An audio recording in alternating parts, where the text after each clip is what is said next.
Yes. There you go. Recording is in progress. So now click on share screen.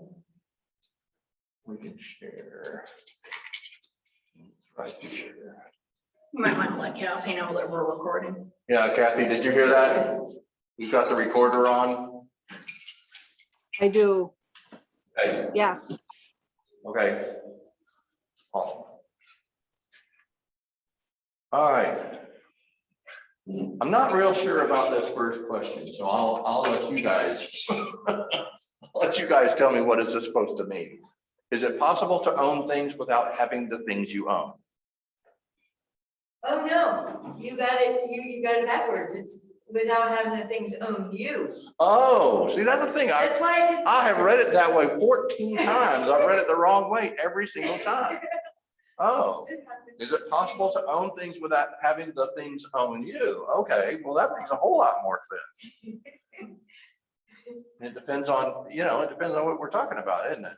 Yes, yes, it does. It's like, let's see, what would that be? My wine collection, maybe that would be. Yes, if you, in my opinion, and in my experience, if you substitute the word thing for the word cat or cats, then the answer is very clearly no. Yeah, is it possible to, own a cat without having a cat own you? Right, exactly. If you're doing it right, the answer is no.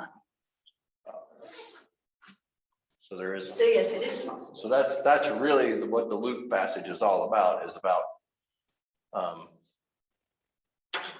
how do we keep everything in perspective, right? I guess I'd like to say yes to that question, but then if you start taking things, then I start thinking about things like my television and my smartphone, and how would I react if those things were taken away, and it makes me kind of anxious just thinking about it. Yeah. I remember back in the day I had a BlackBerry, and those had a bad habit of crashing. And I remember the first time my BlackBerry crashed, I thought my world had come to an end.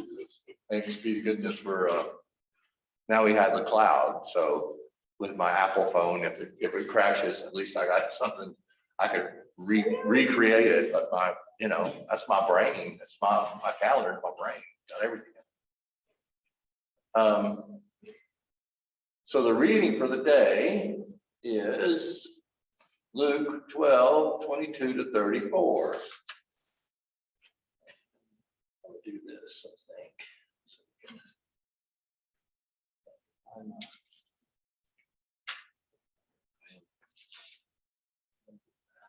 Now we can write. Now we can read. All right. So, anybody want to read that for us? Okay. Thank you. He said to his disciples, "Therefore I tell you, do not worry about your life, what you will eat, or about your body, what you will wear. For life is more than food, and the body more than clothing. Consider the ravens. They neither sow nor reap. They have neither storehouse nor barn, and yet God feeds them. Of how much more value are you than the birds? And can any of you, by worrying, add a single hour to your span of life? If then you are not able to do so small a thing as that, why do you worry about the rest? Consider the lilies, how they grow. They neither toil nor spin. Yet I tell you, even Solomon in all his glory was not clothed like one of these. But if God so clothes the grass of the field, which is alive today, and tomorrow is thrown into the even oven, how much more will he clothe you, you of little faith? And do not keep striving for what you are to eat and what you are to drink. Sorry, I lost my brain or my place. And do not keep worrying, for it is the nations of the world that strive after all these things, and your Father knows that you need them. Instead, strive for his kingdom, and these things will be given to you as well. Do not be afraid, little flock, for it is your Father's good pleasure to give you the kingdom. Sell your possessions and give alms. Make purses for yourselves that do not wear out, an unfailing treasure in heaven, where no thief comes near and no moth destroys. For where your treasure is, there your heart will be also. Thank you. Did I miss a line? No, we got it all.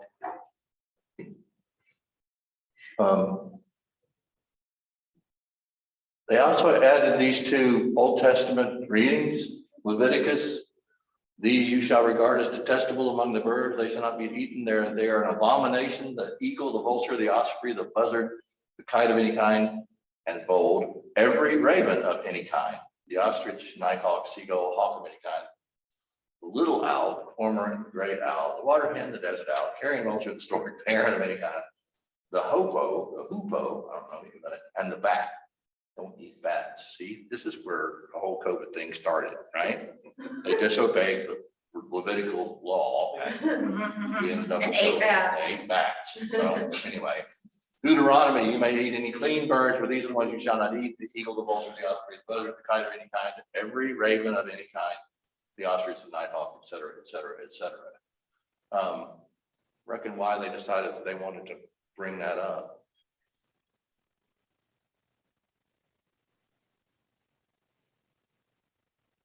Well, Jesus talks about the value of the birds of the field, Right. which a lot of, not all of those birds hang out in the field, but a lot of them do.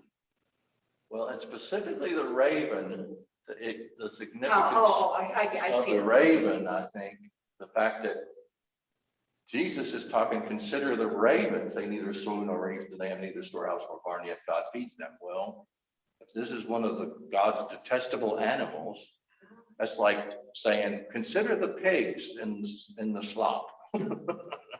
They are provided for by God. It's kind of the same thing. And it's Luke is unique in using ravens. Matthew just says the birds of the field.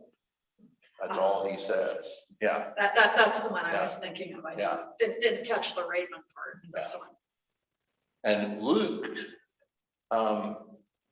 it's interesting with the location. Where is Matthew's version of this is smack in the middle of what we call the Beatitudes. So, blessed are, blessed are, blessed are, blessed are.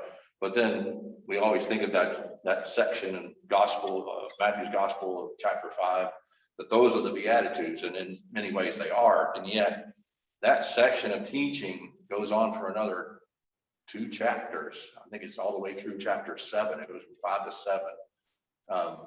And Jesus has whole bunches of stuff, and he includes this in that section. Matthew does. So it's all this whole big, glorious, large teaching that Matthew has Jesus sitting at the top of the mountain and doing a rabbinical teaching. Luke, on the other hand, has the rich man who had barns, and he had a great harvest, and he had more than he could put in his barn. And so he said, I know what I'll do. I'll tear down my barns, I'll build new ones. And then of course, God says, you silly person, your very life will be required of you tonight. And then what's going to happen to your stuff? So Luke is sort of putting it in the sense of, what do you do with your stuff? Whereas Matthew's more along the lines of, Matthew really is into the do not worry. That's part of I think he ends his section with, today's trouble is enough for today. So it's a little different spin. I'm trying to remember what's the story immediately following the story in Luke's gospel.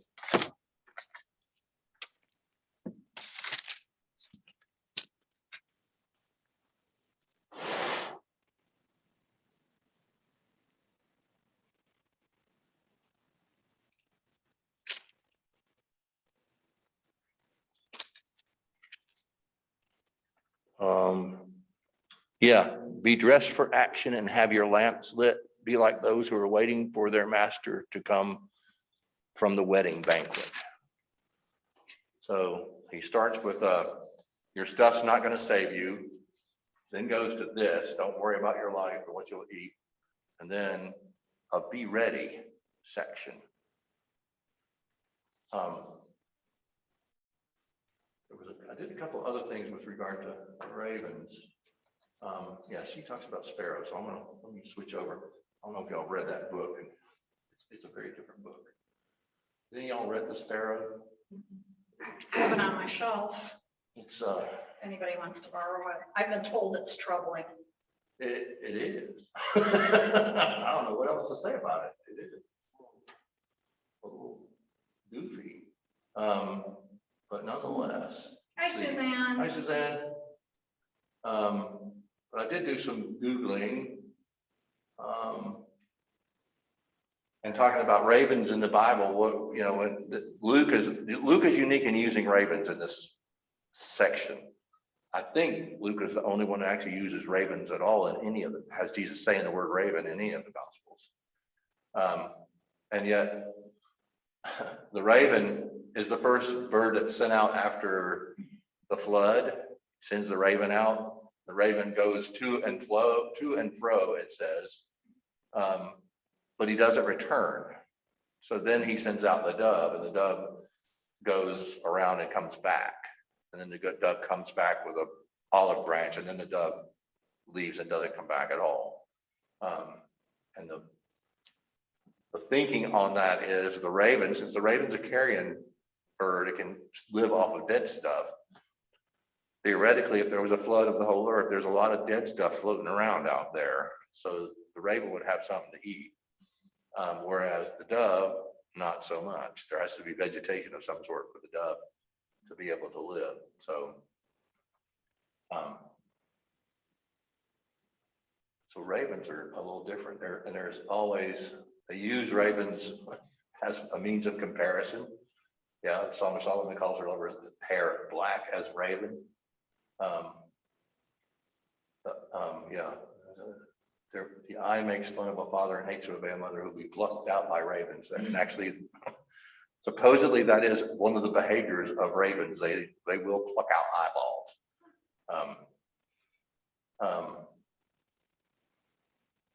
Yeah.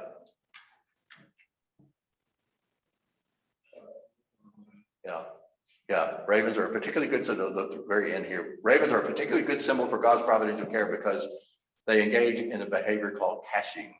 They eat some food right away and then say save some in a particular spot and come back for later. So they're smart enough to know where their caches are, unlike some other animals. Yeah. So that's the part of it. And then, yeah, God supplied Elijah with needs for wood by virtue of a raven. But then, one other thing. I think PBS Nature did a whole program on how smart ravens are. Really cool. Mhm. Yeah, they play games. They play games, they remember people. If they come back to the same spot and they see someone who aggravated them before, they'll So actually swarm that person.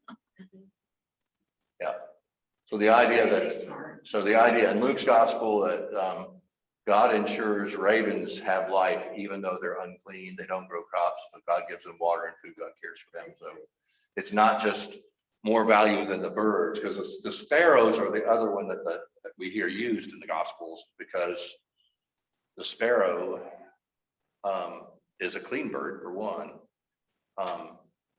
They use doves for sacrificial purposes, not sparrows. So I'm trying to figure out why, if there was other reasons why sparrows would have been something mentioned specifically.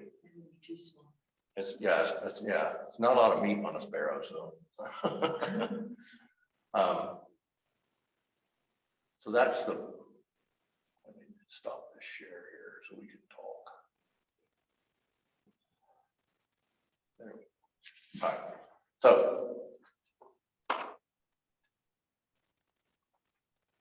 this says a lot more than just don't worry, be happy. What's the rest of the message there that Jesus is trying to get across to these folks as means of? Be generous and be ready. But the be ready part is the part that you just Yeah, the follow-up. The follow-up. Yeah. So, and a recognition that God is generous, right? So God He's gives. going to give the kingdom. Yeah. And he uses that terminology, don't be afraid, little flock, which is also a bird. Yeah.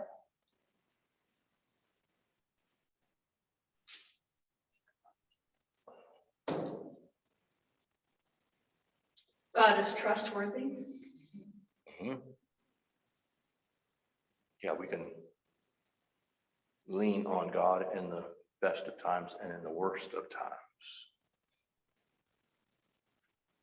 And so that it's not just not worrying, it is trusting too. It is believing that God's gonna get us through this next thing, whatever it is. Because God's been doing that all along. I was watching Call the Midwife, and there was a line in it, because there's nuns, and somebody was upset because somebody died too soon or too early in life. And the nun said, God isn't in God is not in the event, he's in the response to the event. I thought that was really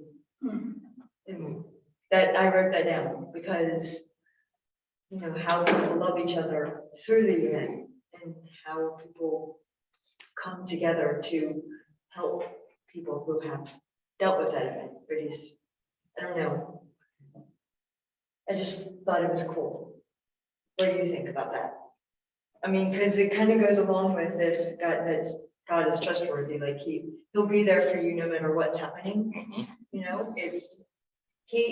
The body is what died. So that's why I think she said that God wasn't in the event, because that person's body was broken and died. But he's in the event of helping people deal with it.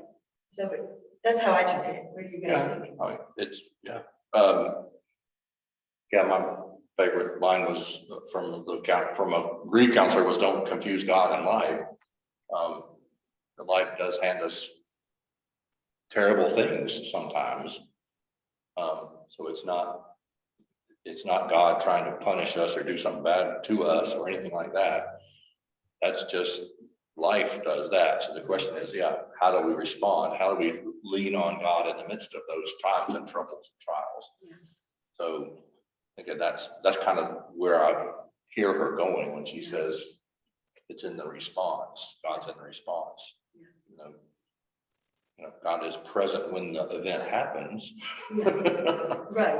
But God's not necessarily pulling the string. That could be part of the response, though, is what happens when after the response of the soul. Yes.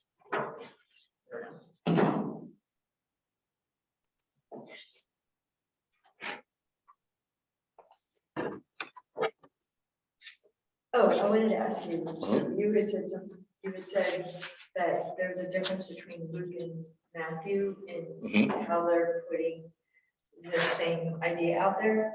And I want to make sure that I had it, what you were trying to say, that Luke is more like saying, where you're going to put your stuff, and then that's what I wrote down. And then Matthew said, do not trouble with yourself, with your stuff. Be ready. Did I miss anything there that you were wanting us to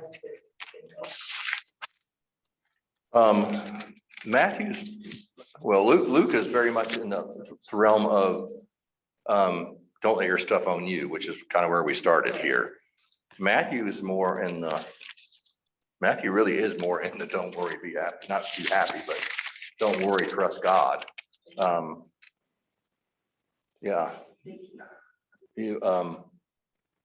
This would be just a continuation of the Beatitudes. Yes, yes. That it would be part of that whole, this is what you need to do in order to, whereas Luke is putting it in a different place to call attention to something specific. Yeah, he finishes with, Matthew finishes, so therefore do not worry, saying, what will we eat, or what will we drink, or what will we wear? For it is the Gentiles who strive for all these things. And indeed, your heavenly Father knows that you need all these things, but strive first for the kingdom of God and his righteousness, and all these things will be given to you as well, which we hear that here in Luke's gospel. The next line is, so don't worry about tomorrow, for tomorrow will bring worries of its own. Today's trouble is enough for today. Matthew goes from there to do not judge. So he's in a different modality and has this particular section of Jesus saying in a very different, he's using it in a very different sort of theological way than Matthew is. Both of them obviously are legitimate ways in which to interpret the saying, that this saying of Jesus, but it's, who's the author and who is the author talking to? Who are the recipients? Those are the two things. So in Matthew's gospel, as far as we know, he's dealing mostly with Jewish converts to Christianity, whereas Luke is probably dealing more with Gentiles. So there's a different, it may be that, I don't know, if he's dealing with Gentiles who are rich, that'd be part of the thing as well. What you got, Bill? Oh, I'm just thinking that I think what you were talking about, the different audiences, has to do with the fact that I think that Jesus's call for the kingdom is not primarily an individual calling. In this case, it might very well be for a corporate calling. That he talks about the birds, and he talks about multiples, and that there might be Jesus is always looking at what already is and re-imaging what might be. At least that's from my perspective. So his, and the social structures of the time, the religious structures and the political structures, again, these two always have to be melded together to get a sense of what the context is. So Luke's is different than Matthew's, and in that regard, what Jesus is trying to do is, I think, tell people that you don't have to be, and I think he leans on the pious side as well as the political side, but mostly the pious. You don't have to be pious and religious, or you don't have to be lazy. There's that context for me. That's what that's why I was very quiet thinking.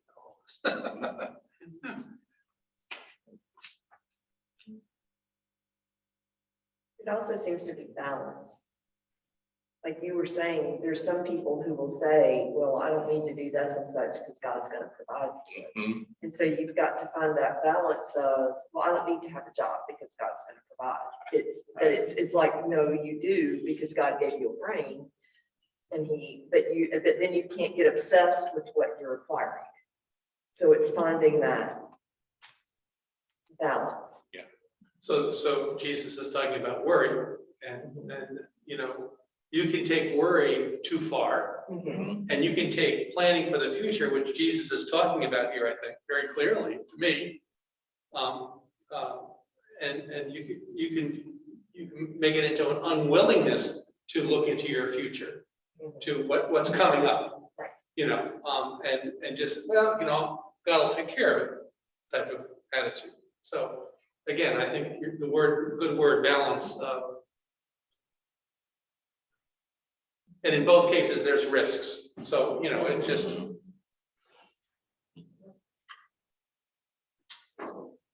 Well, it's another thing that we're all a work in progress. You know, that if we were perfect, we wouldn't need any of this. You know? And Jesus wouldn't have to sit here and teach us all this stuff. Right. Gently remind in some cases, or in this case, flat out tell you. Well, this passage is all about imagery and poetry, and it's hard to put into practice imagery and poetry. You know, it really is. It just doesn't work necessarily to do that. See, and my brain went immediately to, I got to look up and see what kind of things they had to do. Clothing, did they have a spending wheel at this particular point? Like, how did they spend? When he's talking about they did neither toil nor spend. Yeah. I'm That's looking. what spin. Yeah. What device did it? My brain immediately went.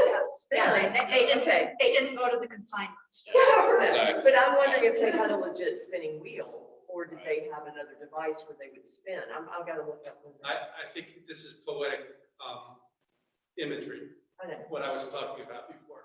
Yeah. So, you know, it may or may not be. And again, spin is an English word. Yeah, spin is an English Yeah, word, that's so true. what- What was the Hebrew word? Yeah. So see, that's. Oh, yeah, no. I was thinking working or spinning. I was thinking spinning. Yeah. Because they had to have clothing. So the clothing, and they had animals from which they could get. They had sheep. So you know they had to have had some device. So that's where my brain went down a whole rabbit hole right there. Sorry. It was like, Took it in a totally different direction than I did, so I'm glad. And they use the same word in Matthew. The NRSV uses the same word in Matthew. So the whole idea of, now we're Googling, okay, which is good. That's good. Don't get me wrong. I'm all for it. Spinning wheels ultimately asked people to put their glasses on so they could read. Spinning wheels ultimately did not develop the capability to spin a variety of yarns until the beginning of the 19th century. oh, wow. See, that's where I teach So, this. So that's what I was thinking. So again, I think it's poetic imagery translated from the Greek, which may also go back to the Hebrew. Yeah, Greek word. So, based on the Hebrew or Aramaic word. Yeah. But it probably did mean Somehow, somehow twirling. Yeah, because they were. Twirling the yarn. Yeah, because they were using, really they were developed using them. wool, so they had to do that. They had to do that process. Yeah, they did. So that would be the men and the women Mhm. that he's addressing. Because the men would not have done the yarn. That would have been a female. So it's 12 North spin. That would have been my take on it. That's It's interesting, hitting yeah. your Well, gender. that's why Toilet I would be the said, men look and at the spinning would be lily the- and how it grows. It does not work. That's the man's job. I'm sorry for the first century. No, it's true. Or spin, which is The female, which the women would sit around, because that's why you had the women doing the stuff that would be more of a communal type thing. Sit and stitch. Yeah. Mhm. Same basic principle. We're gonna sit around, get the clothes done. Thank you for looking that up. Get the work See, my done. brain was going 19th century industrial revolution. It was not going Yeah, no, first century Israel. It would be interesting to know what the Greek word is there, if they're translating, but I didn't have a chance to do that. Well, you didn't know. Well, I didn't think You didn't that, know I we didn't were think gonna to ask do it. Right? deep dive on that one. What, your brain didn't just immediately recollect all this stuff? No.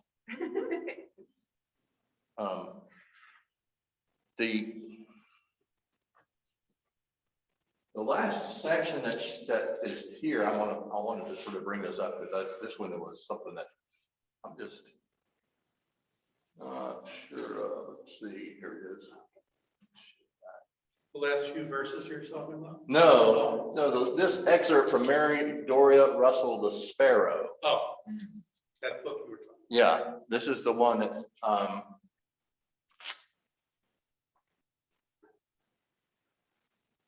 the book is based on the idea that they get a signal from another planet and they go visit this other planet to get to know who they are and how they operate. And they found out some rather disturbing things about their culture. And at the end of the book, that's where, and it was clergy, it was a priest who was there. And so the priest gathered together and they're talking about the experience that this other priest had. And he says, yeah, there's an old Jewish story that says in the beginning, God was everywhere and everything, a totality. But to make creation, God had to remove himself from some part of the universe so something beside himself could exist. So he breathed in, and in the places where God withdrew, their creation exists. So one of the other ones says, so God just leaves, abandons creation. You're on your own, apes, good luck. Says, no, he watches, he rejoices, he weeps. He observes the moral drama of human life and gives meaning to it by caring passionately about us and remembering. Matthew 10, verse 29, not one sparrow can fall to the ground without your Father knowing it, but the sparrow still falls. So the whole idea that tragedy still exists, and despite the fact that God is there, I'm not sure that the theological thing of he watches, as a God is watching you. And that song, remember that song that who was it? Barbara Streisand, I think, or somebody else. Bette Midler, that's right. Yeah, God is watching us from a distance. Right. That's From a distance. yeah. That's yeah. God is watching you from a distance, and it's kind of like, well, I'd like to think that God's more kind of here too. Well, that's the whole creation thing, God, the old clockmaker. Yeah, the clockmaker of God. Yes. Deism. Yeah, deism, exactly, which is that most of our authors of the Constitution were deists. I mean, Yes, they were. the founding fathers, most of the Closet founding deists. fathers were deists. Yeah. Outwardly Anglican. I teach that, yeah. What is this word? How does it Deists, go? they believe in God, and God is here, but God is kind of basically God created the world, wound it up like a watch, and let it go. DEI. Good luck, you guys. Yeah. And it's the idea that, and it fits with the Enlightenment. You got to put it in a time period where everything was very scientific and rational. So how do you explain creation and the Right. rest of Comes from the Yeah. Latin Deo, which is God. That's the word for God in Latin. So that's why it's deist. But yeah, the idea that God's watching, rejoicing, observes the moral drama of human life and gives meaning to it by caring passionately about us. And how does that happen exactly? And remembering. It sounds very Jewish, actually. when you look at it, there's the whole idea of the pathos of God as being a central part of the whole milieu of what God is all about. God is there passionately looking, watching, waiting, helping, loving, but at the same time, you got to do the work, which is where Luke goes in this next section. He goes to have your lamps lit and be ready for action. Don't be sitting on your backside when the master comes and shows up. So there is this idea that something is coming in the future, and this is what, 72, something like that, 74, somewhere in there when this is written. At least that's what my seminary told me. That's what my two New Testament professors told me. And so the temple has been destroyed. So the central worship place of the Jewish people is gone. Animal sacrificial system is dead.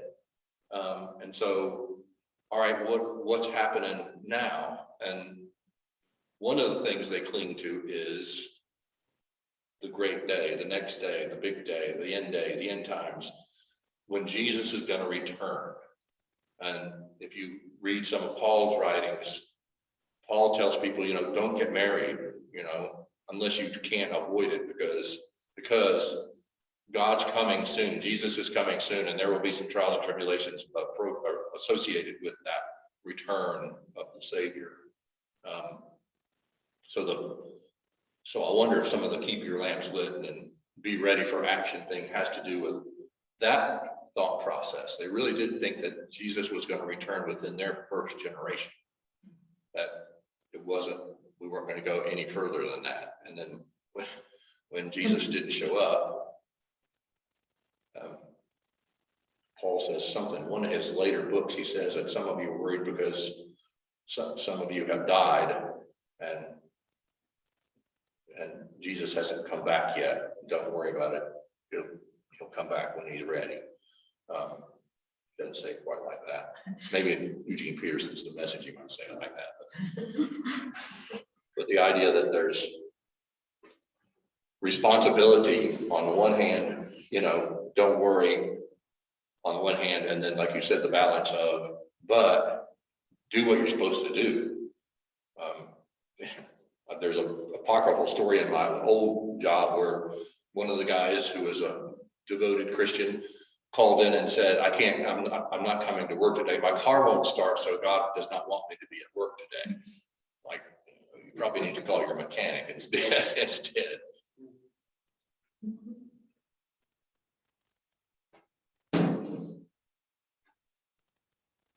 It made me think of it though, because I did have some friends during COVID who lost family members. And they said, well, God will provide healing. And I'm like, no, you go to the doctor. And I was a bit angry at some of them, and I need to get past that because that's them expressing their faith. But then I also think, yes, you do pray for people who have cancer and other things, but you pray that the doctors are going to heal them. Yeah. And there's certain things, it is in God's hands, but I also think there is a little bit of that God sitting back just with the head on his hand emoji with some of us going, yeah. What are you doing? Yeah.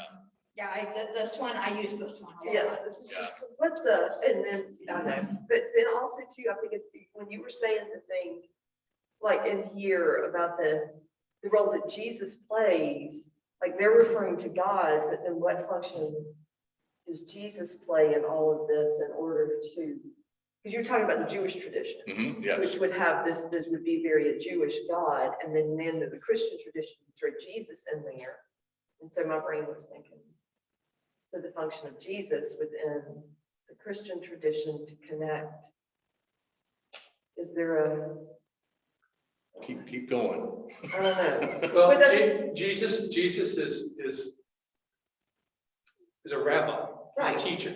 Yeah. And rabbis confront, that's the role of a rabbi, to confront what is said, what is put in front of you, and say, really? Is it really like that? I mean, I just take it from my own experience with rabbis that I've had, which it's very edifying, but, can be. So it is, is Jesus's confrontation, are we to take this literally? Right. Or not? Yeah. And I was thinking too, there's sacrifice, what function that serves, I see. in our connection with, that he is our teacher, and then he is also going to make the ultimate. And knew he was going to make the ultimate sacrifice, which is just. I know. In the end, yeah. Yeah. I know. In the garden, he had it figured out pretty much. Yeah. At least by that point, he had pretty much figured out He had his own. what was coming, what was getting ready to come down. Yes. Yeah. His own. Pretty sure it has, Well, Whether he knew about that third day thing, that's a whole other question. Right. Yeah. Yeah. I think Jesus is confronting the people in this teaching. Is your heart going to feel okay and liberated with a disproportionate amount of, don't worry about what you're going to eat or your drink or what you're going to wear, or that, in other words, dispossessing everything, is that what's necessary? Or, and again, the kingdom talk is throughout this as well, or was life really about being in line with the values of the kingdom? You know, in other words, sell what you have, donate it, make persons for yourself that do not get old. Right. AKA treasures in heaven. So, you know, so kingdom building, again, going back to what I said previously, I think it's, we might think of individuality here, but I think Jesus is pushing the envelope on the bigger picture. For me anyway. But I think we all take this individually, you know, as if he's talking right to you. And of course, we do that with lots of scripture all the time. But the text isn't clear, either or of the two things I mentioned, you know, possessing things or just hanging on to kingdom, you know, values. So it's both and in here. So that was helpful, Bill. Well, Luke is, the poor is one of the central focuses of Luke's gospel too. So that whole sell your possessions and give alms thing is, I think that's part of his idea of monetary equality. You know, we hear some of our more liberal politicians talk about that, how it's unequal, which it is very unequal in our society today, as far as when 1% of the country owns what, 80-90% of the wealth. Yeah. That's a little spooky. So So what you were saying too about who the audience is, mhm. that going back, that Luke is possibly speaking to the Gentiles to remind them of their function, and that you're talking to, and then because I was also thinking, because Christianity as a whole has a history of appealing to people who, the way I put it to the students, that life stinks on earth. And, you know, you're poor, you're out harvesting mud, you're doing whatever, and then this is going to give you the opportunity to, in heaven, you will be equal.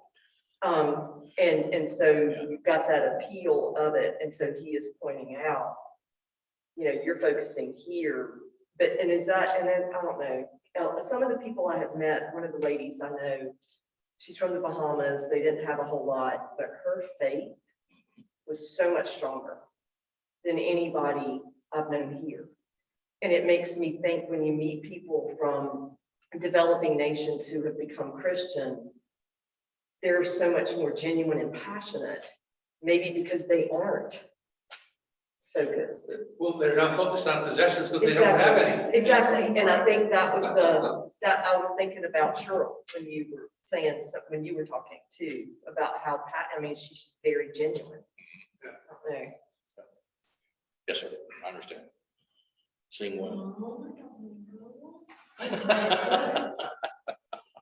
It's 10:03, so our choir folks are having to pack up and get ready to warm up their voices. So we can start to wrap up too, because I think I keep thinking about the sacrificial system and the way in which it changed the way the Jewish people had to perceive God. There was no longer a central place where God lived.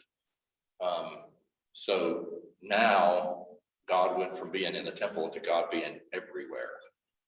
And I don't know how that relates necessarily to this, but the whole idea of the changing nature of how we understand who God is. So if he's talking to Gentiles, the Gentiles are used to having multiple gods all over the place, gods of the region and so on and so forth. So the idea of having a God who is a single God who is everywhere is a unique thing for them as well.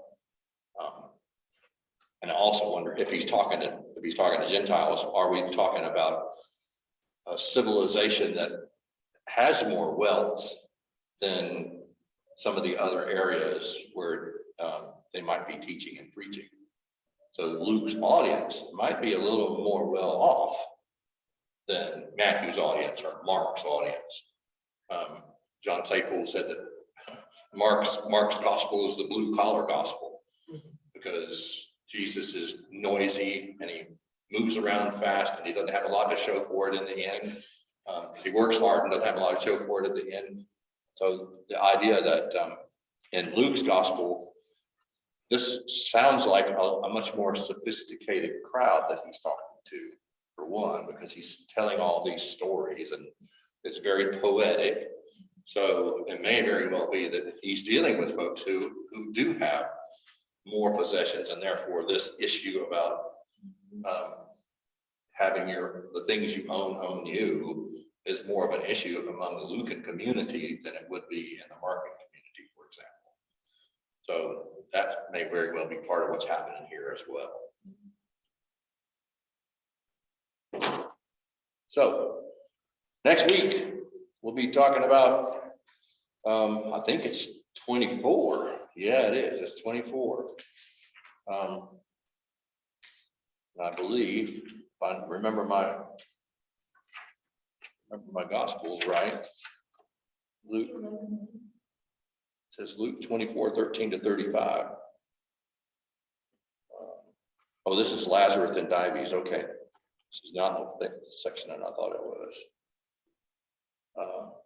Lazarus and Dives. Yeah, okay, it is. It is what I thought it was. Luke 16. Yeah, Luke 16, I see that. It's Luke 16:19-31. But it says up here, introduction to Luke and preview of Luke 24:13. What was the Luke this week? 12. Today, Luke 12. Yeah, today was Luke 12. So next week will be Luke 16. And then at some point, yeah, a brief refresher. I'm wondering, at some point, we're going to get into, yeah, well, we'll roll into Acts, but we'll also get into the road to Emmaus. That's the story that I'm waiting on, because I know that that's one of those, that's a very formative story for the Christian faith.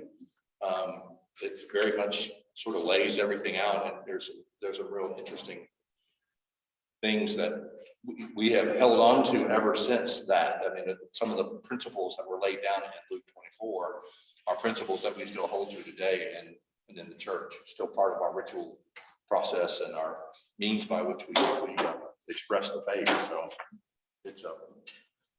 it's a very interesting central sort of a story. But I guess we're going to talk about the poor man and the rich man and the poor man. The rich man who dies and the poor man who dies, and what happens to them in heaven and in the arms of Abraham and in Hades. So we'll have to talk about what those two things mean too. All right, thank you all. Thanks for watching. Thanks for participating.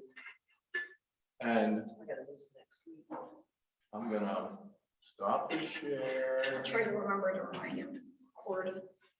Yeah, because I've got, well, I'll be on, We're gonna turn off the recording now. So y'all have a great day. We will see you next week.